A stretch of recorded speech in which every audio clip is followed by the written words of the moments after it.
Sir, yun daw palang sabi ni Boss Fred.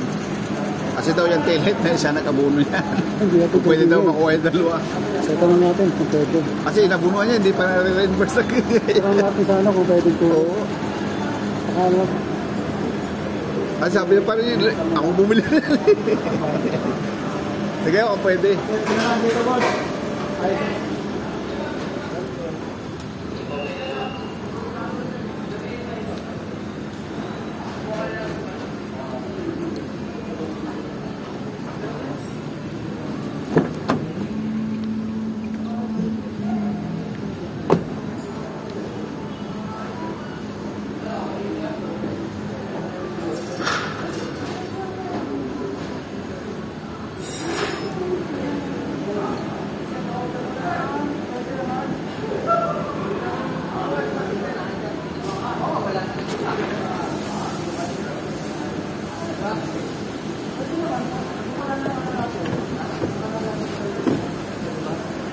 Dalawa na raw papalit dito.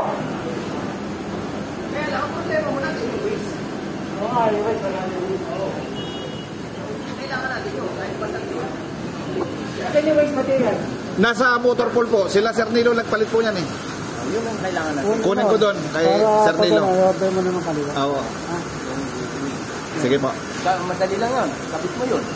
Oo. Madali mo yan. Oo, tapos mo kaliwa para pagpapagpapag natin. Oo, basag. Ipipicture yung basag. Apo. Kailangan picture. Sige po. Kaliwa yun. Awa. Ano? Hangin na ako.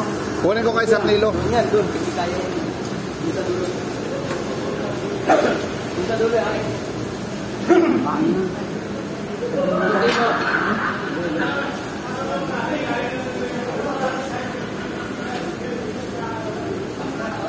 Nasundod siya ng scaffolding na tubo. Wala pa nga isang buwan. Basag na agad.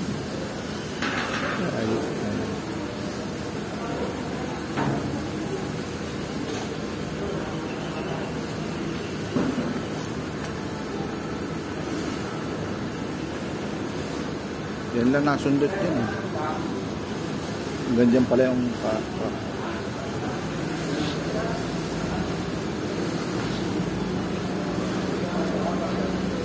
Sir, dyan po, dyan.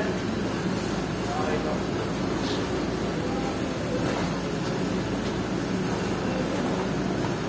Ganun lang, please. Para wala nang tanong-tanong. Kabit mo yung ano. yung luma po yung pinapalitan. Tapos pipicturan. Para, dito na, kami na magpapalit. Kayo na magpapalit. Dali mo rito. Sige po. Para Para makuha yung isa pa. Sige sir.